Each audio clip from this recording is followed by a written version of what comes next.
Hello friends, good evening. Jagdamb Jagdamb. तर तुम्हाला माहीतच आहे, आजही एकादशी आहे आणि उद्याही आहे.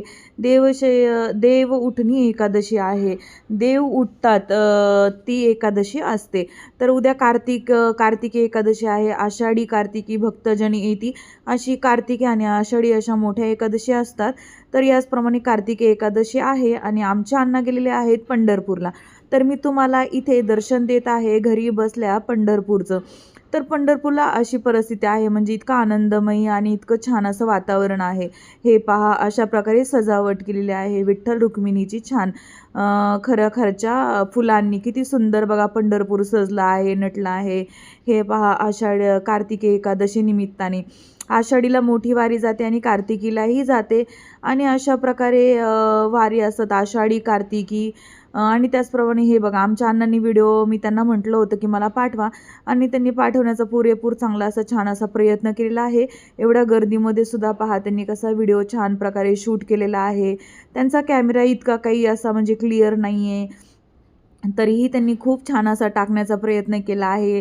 त्याबद्दल अण्णांचे मनापासून आभार. आणि उद्या एकादशी आहे. आता आजची एकादशी पकडावी का उद्याची पकडावी, तर अण्णा हे पकडतात उद्याचीच एकादशी. हे पहा, देशपांडे बंधू यांचे प्रसिद्ध पेढे कोणी कोणी खाल्लेले आहेत मला कमेंट्स करून नक्की सांगा. त्यांच्या पेढ्यांची गोष्टच काही वेगळी असते. माझंही माहेर तिथे जवळचं आहे, म्हणून आमचं पंढरपूरला माझं लग्नाच्या आधी खूप वेळा जाणं येणं व्हायचं, पण लग्न झाल्यानंतर थोडंसं कमी झालं. त्यामुळे देशपांडेंचे पेढे मीही अनेकदा खाल्लेले आहेत. आणि त्याचप्रमाणे पंढरपूरही मी खूप वेळा फिरलेली आहे. आणि त्याचप्रमाणे माझी जी काकू आहे तिचं माहेरच आहे पंढरपूर. त्याच्यामुळं आमचं खूप वेळा जाणं येणं, म्हणजे आमचं सारखंच जाणं येणं असायचं. आणि पंढरपूर हे पहा, पंढरपूरच्या आसपास राहणारी लोक 15 दिवसाच्या एकादशीलाही पंढरपूरची वारी पोहोच करण्यासाठी पंढरपूरला जात असतात. अशा प्रकारची रीत आहे.